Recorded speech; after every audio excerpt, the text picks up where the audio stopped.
Okay, as I mentioned yesterday, I'm not going to be in class today, obviously. I wanted to go over this presentation on the guided questions that we've been working on the last couple of days.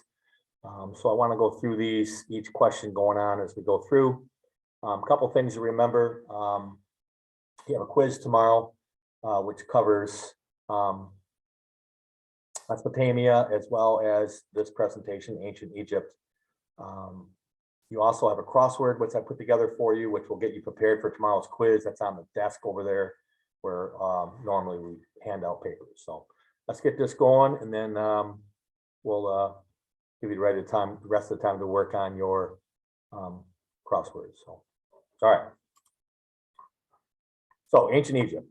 A couple things. The first part of the paper goes over the two regions, and Ancient Egypt basically had two distinct regions at this point. You can see the map here. You have Upper Egypt and you have Lower Egypt. In the south, and it's kind of confusing. You think upper would be north, but it actually is opposite of that. So the southern area is considered Lower Egypt, which is down in this general area. Delta to the north, it's just region here. The Delta basically is where the Nile River kind of splits off into various little tributaries that eventually flow into the Mediterranean. The second part would be Upper Egypt, which is in this general area here, which is where the unification process kind of comes into play.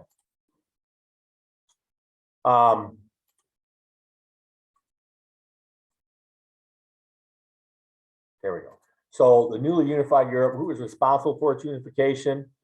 King Menes is the person that's probably most attributed to that unification. And the first capital was located at an area that's called Memphis, where the Nile empties into that delta. So if you refer back to that last map, it's kind of in the northern part of the Nile River. What was instrumental? The Nile River was the most significant part of that unification process. It's where ideas, trade, warfare, just communication in general occurred along the Nile River as it relates to Egypt. And then what other two things did it provide? The Nile River was a highway, as I mentioned, linking north and south. Those two regions that eventually become a unified civilization. And it also was a trade route, as I mentioned as well. It's a trade route that connected not only other parts of Africa, but also connected the Middle East and then the Mediterranean region as well. Pharaohs, obviously, key role in the process as it relates to government, as it relates to religion. So those are two obviously things that in our country, in our society, that's a separation, right? We have separation of church and state.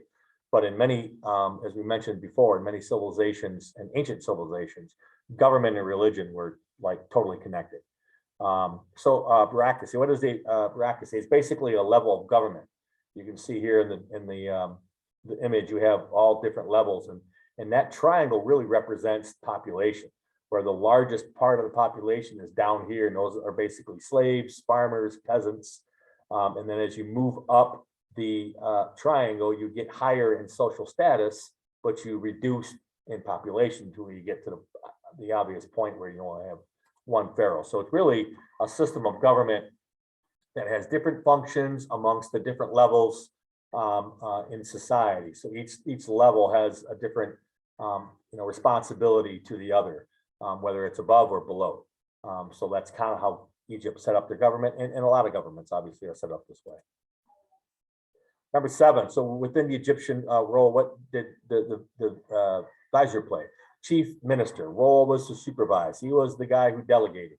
Like he was the person responsible to make sure that these different things were addressed. In other words, tax collection, that was part of the thing. As well as farming and specifically irrigation systems, which were important as Egypt, grew in size. They had to be able to get, a little bit more land, and so you couldn't hang around the banks of the river. You had to venture off into surrounding areas, and in order to do that, you had to develop irrigation systems, which allowed you to continue to farm. Moving on to number 9 here, the Old Kingdom. You're talking about the pyramids, which were part of that process, where basically there were tombs. There were tombs not only for pharaohs, but also for parts of their family, the royal family, other high-ranking officials, even members of the noble class. Go back to that social pyramid that we showed you a couple slides ago. People towards the upper part of that social hierarchy would have themselves entombed, and obviously the Egyptians were very much a believer in the afterlife, so they would supply an individual with various artifacts, various things that they felt they needed in the next life, so to speak. And we'll talk about that a little bit later on when we mention something about mummification. Moving on to number 10 here, the turbulent Middle Kingdom, as it's referred to. The Old Kingdom, as we previously were studying, collapsed for a couple reasons. Power struggles, that's always usually a thing, right? People start to think they have a little bit more power, influence than what maybe they do. Crop failures, that's always that's an internal pressure. Famine, drought, some issues regarding over farming. Those are all examples of how crops might fail during this time period. And then the cost of building the pyramids. Obviously, that's a huge cost to take on, although a lot of the work was done by slaves, but still there's a certain element of time, a certain cost that kind of factors into that as well. So that leads to the collapse of the Old Kingdom and bringing on what was referred to as the Middle Kingdom. 3 things that contributed to the turbulent period. Why was the Middle Kingdom called the turbulent Middle Kingdom? If you don't know what turbulent means, it means like if waters are turbulent, they're rough and a lot of choppy and waves and whatever, as opposed to a smooth, nice, calm body of water. So turbulent means that things aren't going smoothly, type of thing. The Nile didn't rise as it regularly needed to. That's typically maybe a climatic situation where the floods didn't go, maybe the rainy season didn't come in as it normally does.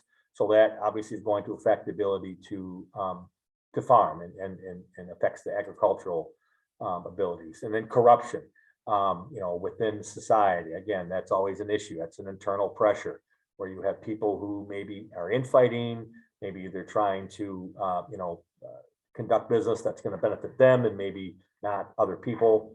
And then lastly, rebellion. When you have corruption, you're going to get rebellion. So you have typically rebellion comes from the lower levels, the peasants, which has the largest segment of the population.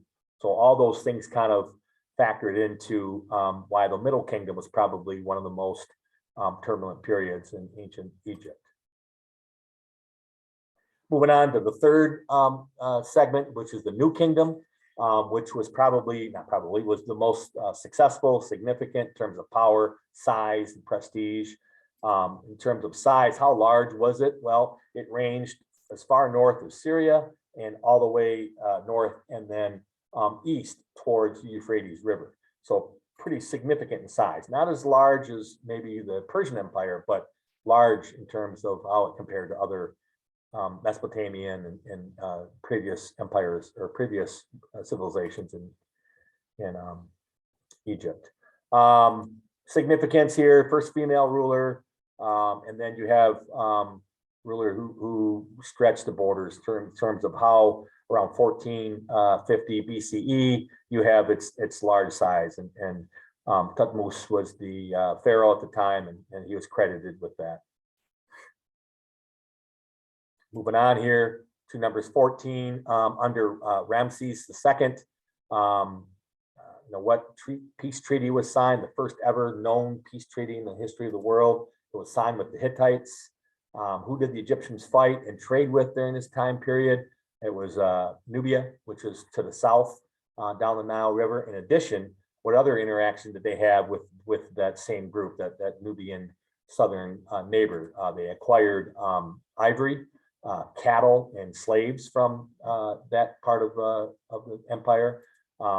They used it to use gold to pay for his army. Many Nubians were also served in the Egyptian armies, and they also contributed to Egyptian culture. When you see a lot of the paintings and things that recordings of information, a lot of times the Egyptians included the Nubians in what they were doing and so forth. Moving on here to number 16, what two invaders overran the Nile region at this point? Talking about the Assyrians, which we had talked about previously, and then also the Persians. Probably the most successful military empires. I wouldn't really refer to the Hittites, although they were militarily based. They weren't as large or successful as the Assyrians, and definitely not as large and successful as the Persians. So around 322 BCE, it was Greece who actually took control. As a matter of fact, obviously, the story between Cleopatra and Mark Antony and that whole, story involving, the intersection of Greece and Egyptian culture. As we move on, as a matter of fact, Alexandria was a city that was named after Alexander the Great, who was, the first, successful and most well-known Greek emperor. Moving on to 17, the Egyptian religion is obviously a huge part of any ancient civilization. Of course, it's based on polytheism, as most were, but they had a significant belief in the afterlife. And they believe, we mentioned this earlier about the pyramids, but in order to function in the afterlife, the Egyptians prepared the dead through a process what's referred to as mummification. I'm sure you're probably familiar with. Maybe you've seen some of the displays that are in the various museums, and that's an actual mummy, if you will, that they were able to purify and keep in play. They would wrap them up and they would embalm them, and then they would stay like that. There's many examples of that throughout some of the different displays and museums and so forth. But it was their belief that people survived and lived in the afterlife, and then not only were you mummified, but you were also given things that they felt you were needed to survive, pets, artifacts, art, even simple things like they would give pottery, and they would give things that people felt that, hey, you're going to need this as you move on to the next life. Matter of fact, when pharaohs came to power, they started building their tombs as soon as they took power, because it took so long to build these types of temples and things. Number 19, Egyptian society. Kind of mentioned this earlier a little bit. So at the top of the society, you had the pharaohs, along with members of the royal family. Directly under the pharaohs, you had various government officials, talking about the advisors and things of that sort, who were, they served the pharaoh, but yet they were also extremely powerful within Egyptian society as well. And then from there, you had merchants and scribes and artisans who provided for the needs of the rich and powerful. So it's kind of a serve up type of society, and it was successful in that, that's how it was done. It was, way to go type of thing. So merchants are people who are traders. Scribes are those who record information, right? And artisans are like artists and people who construct things and things of that sort. Like if you were someone who designed one of the pyramids, you would be considered to be an artisan. If you were someone who recorded information, you were a scribe. If you were someone who engaged in trade and commerce, you were a merchant. And then lastly, at the bottom was peasants, and peasants pretty much made up the largest class in terms of population, and their job basically was to serve everyone above them in terms of producing food, providing labor, and so forth. Again, you refer back to that earlier slide. I had that kind of that pyramid of the social hierarchy within Egyptian society, and that gives you a visual of what we kind of describes here. Moving on here to the last couple ones here. During the New Kingdom, social classes became more fluid, meaning they were movement within, like you today, we would call that social mobility, right? And the reason for that is two things increased.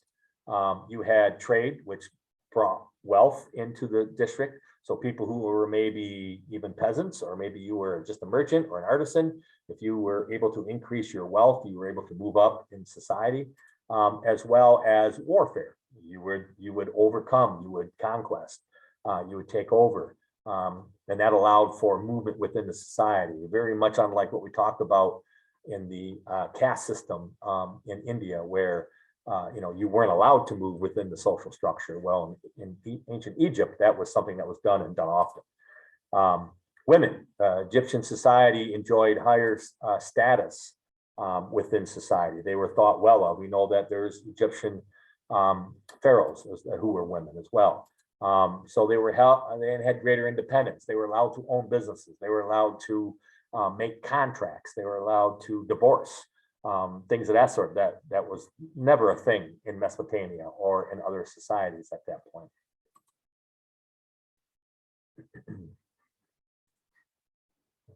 Glitch there. Sorry about that. Anyways, first system of writing, I'm sure you guys have heard of these, the hieroglyphic system, which is basically you can see these are all symbols. All right. How does that differ from what an alphabet would be? Well, these are symbols that represent an entire word, I guess. Like assuming that's probably referring to some sort of bird. Maybe it's a food source or it's a bird of prey or what have you. Where an alphabet, the symbols represent a sound. Which is kind of what our alphabet obviously is based on. So a little different between an alphabet and the hieroglyphics, which is the term we're looking for here. So these hieroglyphic symbols represent different parts of society, and they were able to interpret those through Rosetta Stone.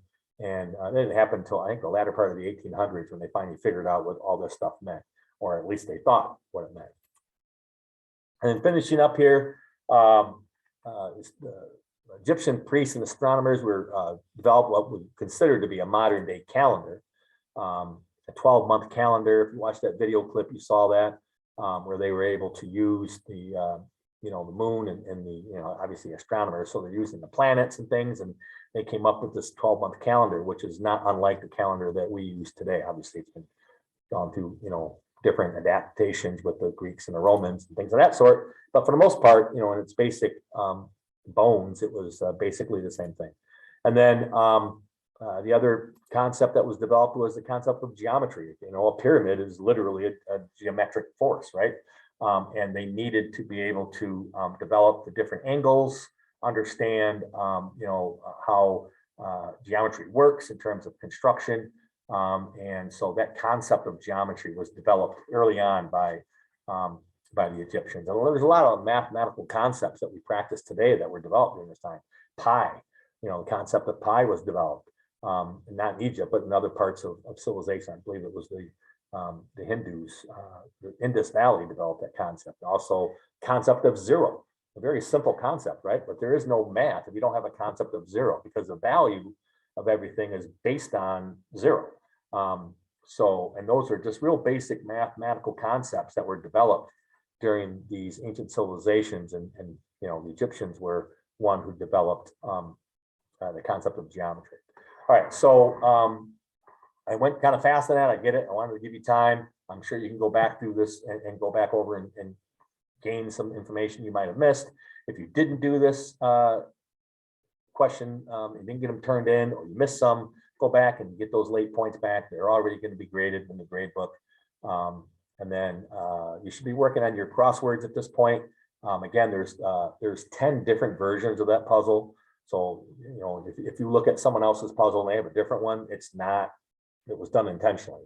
Obviously, I'm not going to print off 30 different puzzles, but I printed off enough so that, you can't sit there and cheat off everybody else.